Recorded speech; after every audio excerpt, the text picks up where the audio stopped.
utilidades.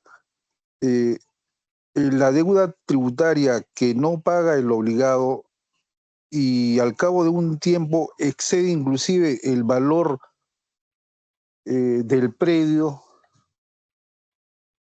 si bien tenía que pagar la persona, pero para efectos del cobro, esa deuda, pasando el valor del predio,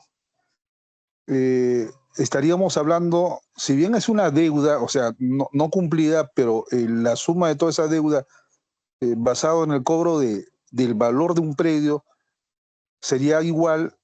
¿Es factible, es proporcional hacer ese cobro? No sé si ellos que han tratado el tema con el principio de no confiscabilidad, en este caso, ¿cómo se podría asumir, ¿no? esa deuda, ¿no? ¿Se cobra o no se cobra? ¿Cuál es la opinión en ese sentido, no? Está muy bien, está muy bien. A ver, ¿qué dicen, por favor? Adelante. Ya que habló de predios, en este caso sería el caso de Navarro, ¿no? De la señorita Navarro, que ya no lo veo.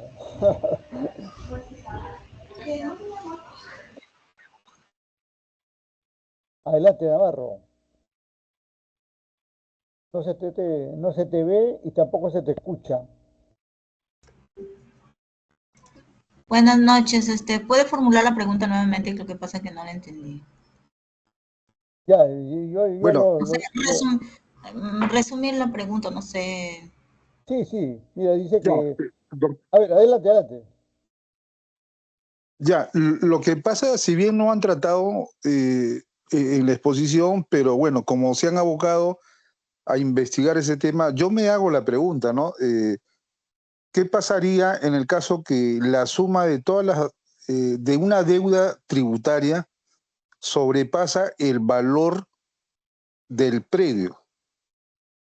¿Se podría hacer el cobro, asumiendo que una persona debía deudas y la suma de toda esa deuda es el valor del predio? ¿Se hace el cobro tomando en cuenta el principio de no confiscación? Está bien la pregunta. Tengo entendido que ahí hacen remate del predio, la municipalidad. Embargo, hacen No, embargo. no, pero en base al principio, las Ah, acciones en base al principio de no confiscatoriedad quiere decir, pues, en este caso que, dado que el tributo, la multa, los intereses sobrepasan el valor del predio, Doctor, buenas noches. ¿Puedo opinar?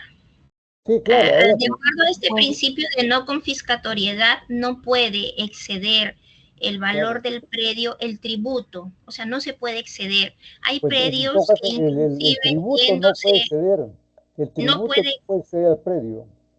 no, ajá, no lo puede exceder porque hay predios cuando uno va, por ejemplo, a comprar una casa frente a un parque, una mejor vista, que son mucho más cotizados, ¿no? En este caso, que los predios que están en avenidas, o sea, es mucho más elevado el monto. Sin embargo, a mi opinión, de acuerdo a este principio, el tributo no puede exceder el valor del predio. O sea, ahí no se podría, ¿no? Ahí tendría que hacerse de otra forma, un reclamo, porque es lo mismo casi el caso de Mercedes. O sea, Claro, claro, no se puede exceder. así es, así es. Bien, bien, y vamos con Ventura. ¿Qué dice Ventura? Regresemos a la pregunta ahora y la respuesta también que han dado. Ventura, Sí, profesor, buenas noches. Bueno, estuve escuchando la exposición de los compañeros. Bueno, en principio felicito que de alguna forma sí se nota que se han preparado y han trabajado. Y lo más importante, ¿no? La aplicación de la teoría, ¿no? En los casos concretos. Creo que se ha esgrimido principalmente sobre los principios eh, del derecho tributario constitucional, ¿no? Principio de legalidad, principio de no confiscatoriedad y otros principios, como el principio de capacidad contributiva, el principio de solidaridad contributiva, que son principios muy importantes, ¿no? Que debemos conocer todos los profesionales en el área de derecho más allá de nuestras especialidades. Pienso particularmente. Pero siempre tengo yo una atingencia sobre el tema de derecho tributario, porque creo yo que también analizando la jurisprudencia reiterada del Tribunal Constitucional, donde los contribuyentes, ¿no? Acuden mediante una acción de amparo normalmente, digamos, viola derechos fundamentales, en realidad en el proceso o en el procedimiento de recaudación tributaria, ¿no? Por parte de las entidades del Estado. Y muchas veces los contribuyentes no ejercemos ese derecho, lo cual es posiblemente porque desconocemos, ¿no? La materia, pero también porque normalmente a veces hacer un proceso contra el Estado, en realidad pues es meterse contra un monstruo, ¿no? Que tiene pues toda la logística, todos los medios para imponerse contra el ciudadano común y corriente, ¿no? Entonces creo yo que desde este punto de vista la exposición de los compañeros contribuye de alguna forma a esclarecer y también a aportar la investigación que ha realizado a todos los que de alguna forma estamos haciendo la especialidad en esta maestría, ¿no? Solamente me queda felicitar a los compañeros y también queda una lección para todos nosotros a seguir investigando sobre estos principios importantísimos que debemos conocer a lo menos los que somos profesionales en el derecho. Ese es Muy amable, un profesor. muy amable, Ventura Ezequiel, ¿no? Perdón, Esquivel, ¿no? Ventura Esquivel Dionisio, qué bien. Bien, yo complemento ahí algo, ¿no? Eh, es posible que no se hagan acciones de amparo como indican por el costo que significa también, ¿no? Porque primero tiene que conseguirte pues un staff de abogados que constitucionalistas en este caso y que son una suerte exquisitos y seguramente costosos, ¿no? Eso. Y posiblemente la gente que quisiera reclamar a veces al inicio se compromete y luego, digamos, no termina haciéndolo y en realidad por ahí está el asunto, ¿no? Bien, mire, yo quisiera hacer algunas atingencias en esta exposición. En el caso de Albán, por ejemplo, Albán mencionó en el caso de los principios, ¿no? Que significaban una limitación, ¿no? Una limitación. Esa parte puede complementarla, por favor. ¿Por qué, digamos, los principios tributarios se presentan, digamos, como una limitación a los otros aspectos tributarios? Doctor, me refería a lo que es limitación porque en esta parte del Estado tiene una potestad amplia, ¿no? De crear, modificar. Entonces, hacia lo que es municipalidades, gobiernos regionales, existe una limitación porque es sobre su jurisdicción. Ellos son autónomos, es muy complicado a veces ir a hacer un proceso administrativo contra la municipalidad porque ellos son juez y parte, pero a la vez solamente ellos pueden, como se dice, tener la potestad sobre su jurisdicción. Una municipalidad de San Isidro puede emitir lo que son tasas, lo que son tributos, en este caso, sobre su jurisdicción. Ellos no pueden hacer sobre otra municipalidad, por ejemplo, Municipalidad de Miraflores sobre San Isidro. A eso yo me refería, ¿no? Ya. Aun cuando es cierto lo que usted dice, pero en realidad en el campo del derecho, cuando se habla de principios, en realidad se trata, digamos, de que las normas que se establezcan en general no sobrepasen los principios. O sea, ninguna norma, en este caso tributaria, debe sobrepasar los principios establecidos. O sea, siempre tiene que respetarse la reserva de la ley, siempre tiene que respetarse el principio de igualdad, siempre tiene respetarse la no confiscatoriedad, etcétera, etcétera. Por ahí va el asunto. Ahora, otro aspecto. Usted comentó el artículo 74, la señorita Albán, 74, y mencionó pues que ahí está contenido taxativamente el principio de reserva de la ley y también el de igualdad mencionó, ¿no? pero le falta ahí uno. ¿Me puede decir cuál es ese principio que yo, Hay el yo, principio de reserva de ley, principio de igualdad, el principio de los derechos, ajá, los de los derechos derechos, solo fundamentales? que no lo plasmé, doctor, allí, porque nosotros específicamente queríamos enlazar esos principios al caso en específico. No, eso Claro. quizá me faltó nombrarlo, pero ese es el principio que falta. Sí, sí, Ujú. sí, claro, claro, claro. Pero en todos los casos se presenta ese principio que menciona. Porque si un vecino de un distrito se ve afectado, le están afectando su derecho fundamental, ¿no? Y igualmente esto de la percepción, pudiendo ser una empresa, finalmente tiene un representante legal y es una persona, ¿no? Está presente en todos los casos, ¿no? Bien, Doctor, eh, efectivamente, hablando del derecho fundamental, justamente el artículo 2, el inciso 20, sobre el derecho de petición, ¿no? Que es muy importante para nuestro caso. Faltó también sí, mencionar. sí, claro, claro, claro. Y ese y entre otros, ¿no? Es de lo más importante, ¿no? Y esa petición que hace referencia a usted, que pasa pues en que tenemos el derecho de solicitar, sin temor alguno, digamos, algo, algo de una municipalidad, algo de la SUNAT, algo del Seguro Social, algo de la ONP, algo que, que sea un derecho que nos asiste como usuario, como contribuyente, ¿no? Bien, hablando de barriga, vamos a caso de barriga, ¿no? Barriga.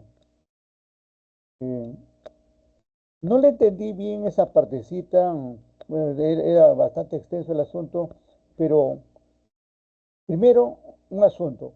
¿Cómo es que este caso llega no al tribunal fiscal, como dijo un panelista, sino al tribunal constitucional? ¿Cómo es que llega ahí el tribunal constitucional? Porque ese es el tribunal que usted ha mencionado. El ¿Qué habría doctor, pasado? ¿Qué habría pasado para que llegue ahí al Tribunal Constitucional? como que es un recurso de agravio constitucional, entonces se supone que ha pasado las etapas del proceso constitucional, ¿no? De primera, Claro. segunda. Ajá. O Entonces, sea, ha agotado la parte administrativa. En este caso, SUNAT, Tribunal Fiscal, el Poder Judicial, posiblemente sin decirlo, pero termina, digamos, ahí en el Tribunal Constitucional, ¿no? Ya. sí. Esa es la ruta que usted debió mencionar. ¿Cómo es que llega, digamos, ahí esa petición, ¿no? El otro punto es que no le entendí bien cuál es la resolución final del TC. ¿A favor de la petición o en contra? Eh, no, declara infundado la vulneración a los supuestos derechos, ¿no? En este caso a la igualdad, a la ¿Fundado o infundado? infundado, doctor. Infundado. Sí, porque por ejemplo, ¿no? Es evidente, ¿no? Por ejemplo, una de las personas que son renuentes a cumplir sus obligaciones, Ya, eh, siempre gratuitamente van a alegar un derecho que realmente no les corresponde, ¿no?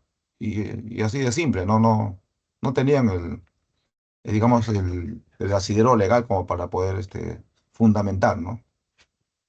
Y lo que sí es cierto es en la parte de la reserva de la ley, sí, Tribunal Constitucional eh, le da razón en parte, ¿no?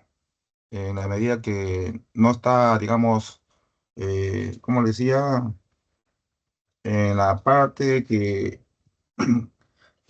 no puede dejar a la administración tributaria una tanta discrecionalidad, tiene que estar, digamos, amarrado en una ley, ¿no? En este caso faltó en promulgar, digamos, ¿no? Esa parte de la ley. ya, correcto, correcto. Bien, en el caso de Navarro, nuevamente con Navarro, eh, esta acción de inconstitucionalidad, mencionó usted que lo solicitaba una persona más 800 y tanto, ¿no? Averiguamos algo, digamos, cuántos ciudadanos pueden accionar de esa manera. Disculpe, doctor.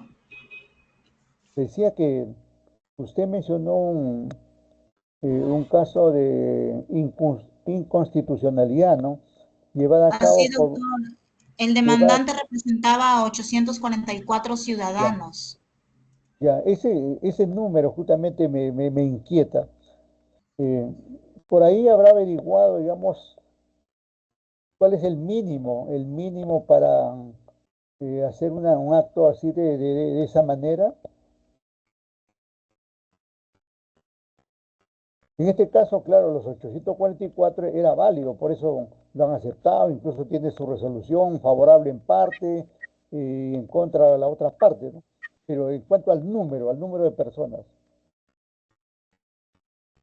No, doctor, la verdad que no ha averiguado. en todo caso, Pero, esa pero, partecita, si lo averigua el grupo, por ahí, como cultura general, ¿no? Como cultura general para tener eso, ¿no?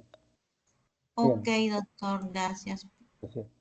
Bien, en cuanto a la exposición de Cáceres, ¿no? Cáceres. Le quiero preguntar lo siguiente a Cáceres. ¿Está ahí Cáceres? No, ya no la veo. Cáceres, Sí, doctor, estoy aquí, presente. ya Cáceres, mire, cómo incide la seguridad jurídica en el desarrollo socioeconómico del país? Bien, la seguridad jurídica definitivamente para el desarrollo es muy importante, ¿no? Ya que supone que todas las personas, en este caso, sean naturales o jurídicas, empresarios nacionales o extranjeros, conozcan, pues, ¿no? Los tributos que van a tener que pagar, ¿no? Entonces, por ejemplo, ¿no? Si se aprueba una ley que No, aumenta pero una... espérate.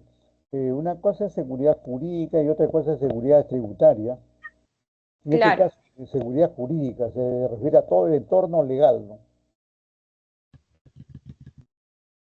claro, la seguridad jurídica es,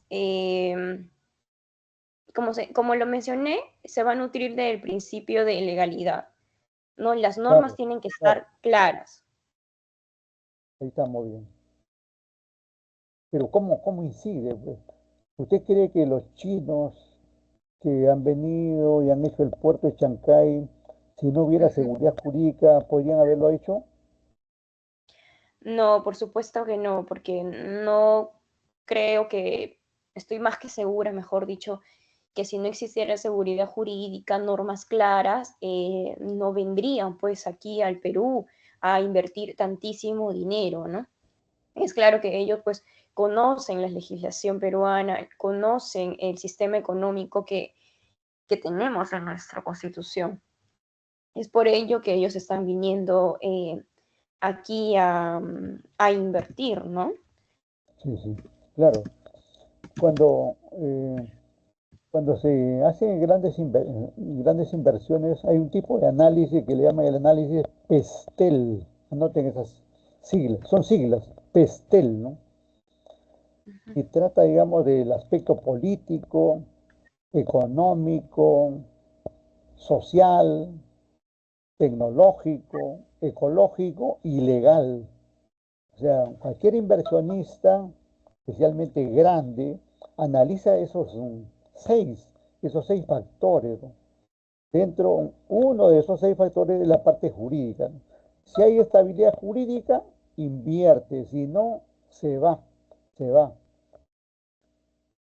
¿Qué pasaría, y con esto ya termino, qué pasaría si, si el 2026 ganara una opción diferente, una opción política, digo, diferente a la actual y tuviera, digamos, la decisión de nacionalizar el puerto de Chancay? ¿Qué pasaría? Claro que eso sería pues una medida, ¿no? Que evitaría que los demás empresarios, ¿no? Inviertan aquí en el país, ¿no? Ya se Se perdería la rompe, ¿no? seguridad jurídica. Se rompe la seguridad jurídica, ¿no? Exacto, se Se perdería la rompe. seguridad jurídica ya. Eh, la seguridad jurídica marca la pauta, digamos, en que vengan, en que aparezcan grandes inversionistas o vengan, especialmente vengan del extranjero, del exterior, ¿no? Los inversionistas vienen al país siempre y cuando haya esta seguridad jurídica, ¿no? Y aparte eso ahí como que complemento es es la seguridad también tributaria, ¿no? Tiene que haber esos elementos, ¿no? Aparte de otras, de otros aspectos, ¿no? El aspecto social incluso también influye, ¿no? Por ejemplo, este contexto de que ahorita va a ser el foro APEC y va a haber paro, movilizaciones, eso, digamos, ahuyenta a los inversionistas. No es que yo sea gobernista y nada, pero es así, ¿no? A ningún inversionista le gusta esas cosas, ¿no? Bueno, esperemos que todo se lleve a cabo de la mejor manera, pues. Miren, les agradezco al grupo uno que ha expuesto su trabajo y como han dicho sus compañeros, muy bien, muy bien, muy bien. Entonces, un fuerte aplauso de acá y seguimos estudiando. Muchas gracias, muy amables. Gracias, doctor, gracias. Gracias, doctor. Gracias, doctor. Muy buenas Regresamos, noches. Gracias, doctor. regresamos, Buenas noches. regresamos, regresamos en 6 minutos, regresamos en 6 minutos, ¿ya? Regresamos en 6 minutos. Doctor, buenas noches. Sí, estamos aquí, todavía no nos vamos, ¿ah? Hemos terminado la exposición, pero todavía no nos vamos, ¿ah? Doctor, si me puede considerar la asistencia, doctor David Segarra Cienfuegos, disculpe. ¿Su apellido? Segarra Cienfuegos, David. Su apellido. Segarra Segarra, Cienfuegos, David, doctor. Segarra. Sí, está Doctor, presente. buenas noches, Luis Ramos. Sí, no hay problema, no hay problema de tu asistencia está acá, lo estamos viendo aquí en la pantalla, no hay ningún problema. Más bien regresamos, nos tomamos unos 5 minutos de descanso y regresamos. Ya, doctor, Está gracias. bien, doctor. Ramos, no se olvide. Sí, sí, no se preocupe.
Bien, bien. Continuamos, ¿ah? ¿Me confirma si estoy compartiendo ahí el Padlet que hicimos en la clase anterior? Sí, doctor. Sí, Correcto, doctor, sí, está. correcto. Es para aclarar aquí la pregunta, ¿no? Aquí estoy viendo la pregunta, dice, ¿en qué libro del Código Tributario se trata brevemente la facultad sancionadora de la Administración Tributaria, ¿no? Y la respuesta era en el libro segundo, ¿no? En el libro segundo del Código Tributario. Hay algunos que han aclarado ahí hasta con mayores detalles incluso, ¿no? Lo cual está bien, ¿no? Pero es el libro segundo, como acá, por ejemplo, el caso de Martínez, ¿no? Libro segundo, capítulo tercero, título segundo del Código Tributario, ¿no? Se ha ampliado. Ahora, la pregunta 2. ¿Qué libro del Código Tributario se refiere a las infracciones y sanciones? Y la respuesta es el libro cuarto, ¿no? Ahí está la respuesta de Martínez, por acá igual, ¿no? Igualmente también. Pero por ahí hay una respuesta que no coinciden, por eso que lo estoy reiterando, ¿no? Lo estoy reiterando. Entonces, ¿qué, qué libro del Código Tributario se refiere a las infracciones y sanciones? El libro cuarto. Incluso además habla de delitos, ¿no? De delitos y penas, ¿no? Pero ya comenté que esos delitos y penas están más bien en otra norma, ¿no? En otra norma que se complementa con esta, ¿no? Pregunta 3. En el marco del derecho tributario penal, ¿no? Además de las infracciones y sanciones correspondientes, eh, ¿qué otro aspecto legal comprende, ¿no? Lo que acabo de indicar, ¿no? Los delitos y las penas, ¿no? Eh, Aclarando, digamos que las infracciones son de carácter administrativo, ¿no? Como las multas también de carácter administrativo.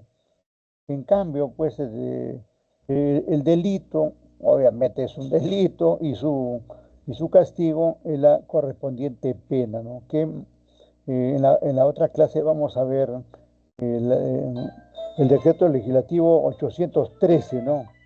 813, ¿no? La pregunta 4 dice, pregunta 4, ¿cuáles son los grupos de infracciones, ¿no?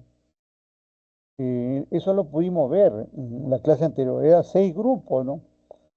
Entre esas 6 están lo que se comentó también incluso antes y sigan, o perdón, durante la clase, un grupo relacionado con los comprobantes de pago, otro, incluso uno antes, ¿no? Uno relacionado con la inscripción en los registros de la SUNAT, ¿no? Otro relacionado con la emisión de comprobante de pago, ¿no? Otro relacionado con el llevado del libro contable, ¿no? Otro relacionado con las declaraciones juradas, ¿no? Y otro relacionado con la aceptación del control y así, digamos, esos son todos los grupos de infracciones, ¿no? Y dentro de cada grupo hay en algunos casos más de 10, incluso llegando hasta veintitantas infracciones, y todas, digamos, toda infracción que está contenida en esos grupos son objeto de sanción. Sanciones que en algunos casos tienen su régimen de gradualidad, que también lo vamos a ir viendo más adelante, ¿no?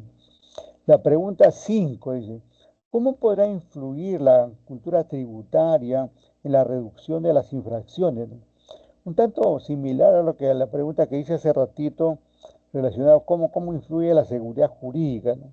Es fundamental, ¿no? En este caso la cultura tributaria es fundamental para que la gente pueda cumplir en forma autónoma, ¿no? Sin que nadie esté haciéndole recordar, ¿no? Sin que nadie lo esté persiguiendo, ¿no? La cultura tributaria procura, digamos, generar una educación tributaria primero, luego una conciencia tributaria y luego eso se concreta en la cultura, que es una forma auténtica, propia de actuar, ¿no? No tenemos cultura tributaria en nuestro país. En otros países sí lo hay, especialmente en los países llamados países nórdicos de Europa.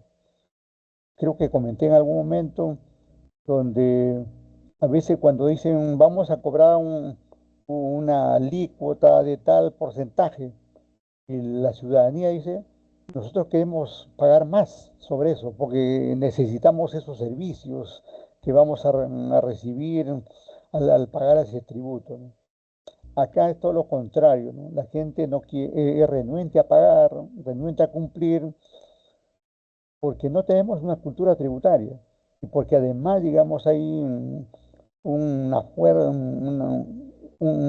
fuerte incidencia de la corrupción, ¿no?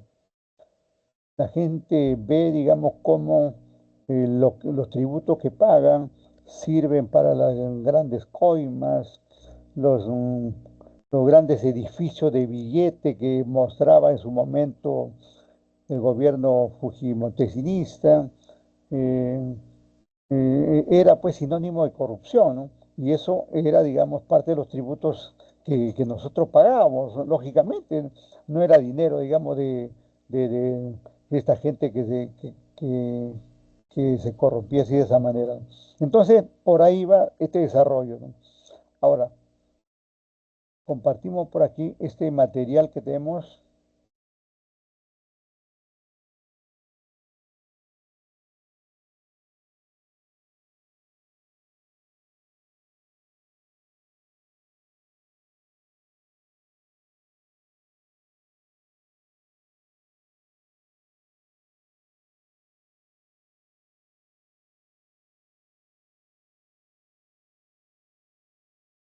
Un ratito que está calentando, está calentando.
Es oportuno ahí comentar lo siguiente, cómo se aplica la discrecionalidad, ¿no?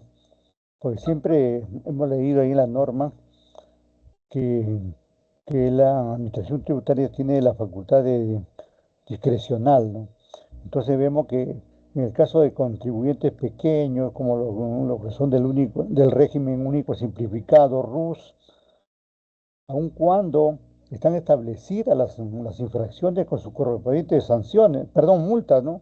Sin embargo, por la discrecionalidad que tiene la Administración Tributaria, en este caso la SUNAT, no le aplica mm, de acuerdo a la experiencia del expositor y también de acuerdo a la experiencia mía, ¿no? Y también dice que en el caso de Cuarta también hay esa ventaja, ¿no? Esa ventaja que nos da la discrecionalidad de la administración tributaria. También a lo de Cuarta están establecidas las infracciones y su correspondiente multas, pero sin embargo, por discrecionalidad, la administración tributaria no cree conveniente y no te envía tu resolución de determinación de multa, ¿no? Donde sí actúa son en el caso de los otros regímenes, especialmente en el régimen general, el régimen MIPE tributario y el régimen especial, ¿no? Y siendo más fuerte las infracciones, perdón, las multas, especialmente en el régimen general, ¿no?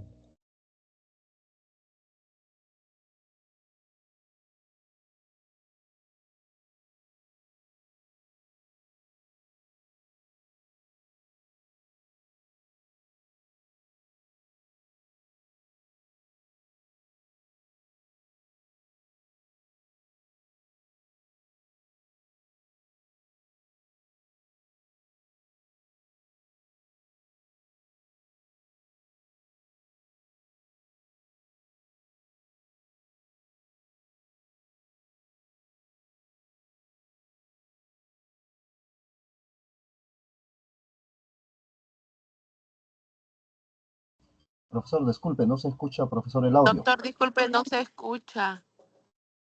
Ah, ya. ¿Sí o no? Ahora sí, doctor. No, doctor. No escucho nada. A Yo ver, tampoco. algo ha pasado, algo ha pasado. Un ratito, un ratito. Ahorita le damos solución.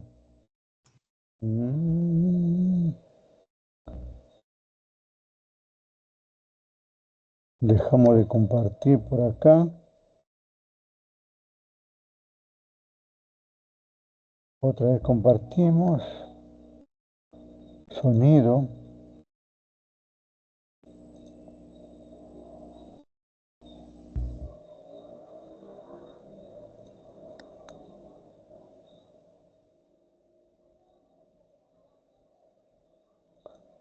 Vamos a repetir esa practicidad. Entonces, ahí, pero que quede claro, los sujetos del nuevo RUS sí, también Ahora sí se se aplica la multa, escucha, o doctor. existe la multa. Ya, Que la administración gracias, no le haya emitido una resolución de multa es de repente por un tema de discrecionalidad. Igual a veces ocurre, en años anteriores ocurría con lo que es la renta de cuarta categoría, la renta del trabajo, que digamos, ¿no? Por ejemplo, la administración tributaria le hacía llegar unas cartas inductivas que le llaman, donde le decía que usted está obligado a hacer su declaración. Usted no ha presentado su declaración al impuesto a la renta por renta de cuarta o del trabajo, que digamos, ¿no? Por lo tanto, le doy 10 días para que regularice. Si en ese lapso de 10 días regularizaba, obviamente, pues, la administración tributaria aplicaba el tema de discrecionalidad y no le aplicaba la multa, ¿ya? Pero si se pasaba así, ¿no? Entonces ahí sí viene el problema. Entonces acá es claro, ¿no? Entonces, por un tema de discreción, nuevamente ahí les digo que la administración tributaria en algunos casos no aplica la multa. ¿Existe la multa? Sí existe la multa, que digamos, ¿no? Pero la SUNAT se reserva ese derecho, ¿no? Rebaja de la sanción, obviamente, cuando ahí básicamente nos referimos, pues, que digamos al régimen de gradualidad, ¿no es cierto? O sea, que está regulado por la RS 063 del año 2007. En el transcurrir del tiempo, obviamente, ha sufrido varias modificaciones, eso lo vamos a ver de repente en otra sesión. Y sin rebaja de sanción también existe que, digamos, ya cuando el plazo que determina la administración tributaria se cumpla, ¿no? O sea, se te pueden aplicar el 100% de la multa, cuando uno hace caso omiso a las notificaciones, ¿no? Por parte de la administración tributaria. ¿no? Bueno, es oportuno en este momento mencionar para los que le tocan esta exposición relacionado con el derecho sustantivo, ¿no? Ustedes saben que el derecho sustantivo trata de las obligaciones tributarias, ¿no? Y todos los aspectos que comprende, ¿no? Y dentro de esos aspectos están pues la comisión de infracciones, ¿no? Y su correspondiente multa, ¿no?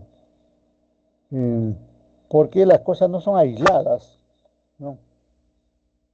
La parte de la obligación, su contenido, lo que es, lo que contiene, está en el libro segundo de que estoy comentando, el derecho sustantivo material, ¿no? En cambio, las sanciones, estamos hablando ya del derecho tributario penal, ¿no? Sin embargo, se juntan ahí, ¿no?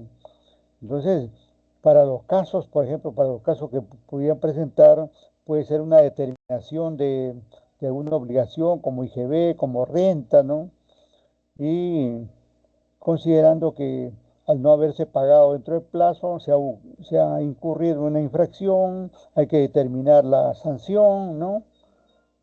Y así vamos amarrando los casos, ¿no?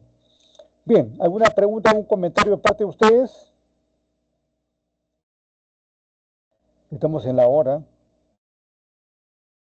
Bien, ya a partir de la otra semana, o sea, creo que la virtualidad ya termina esta semana, de aquí para adelante es todo presencial. Ya estaremos ahí conversando y viendo, las exposiciones de que están pendientes, ¿no? No se olviden de que aquellos que por alguna situación no pueden viajar, vean cómo participan, ¿no? Pueden mandar pueden mandar un video, pueden entrar en directo, no sé, ahí ahora con la tecnología se puede hacer muchas cosas, ¿no? Doctor, Parece que buenas alguien noches. adelante, quería participar alguien. No, para hacerle presente mi asistencia, doctor. Correcto, no hay problema. Acosta Sí, siempre está aquí. presente, pues ni modo, ¿no? No, gracias, doctor. Bien, siendo día de fiesta para muchos, siendo día de fiesta, lo dejamos ahí, estamos terminando en la hora. Nos estamos viendo la próxima semana allá en la escuela. Muy amable, hasta luego. Hasta luego, Buenas noches, doctor. doctor. Muchas Buenas gracias por su noches. tiempo. Muy buenas Hasta noches. luego, doctor. Gracias. Hasta luego, No doctor. Buenas Gracias, noches. doctor. Buenas noches. Buenas, no celebren mucho, ¿ah? Ya.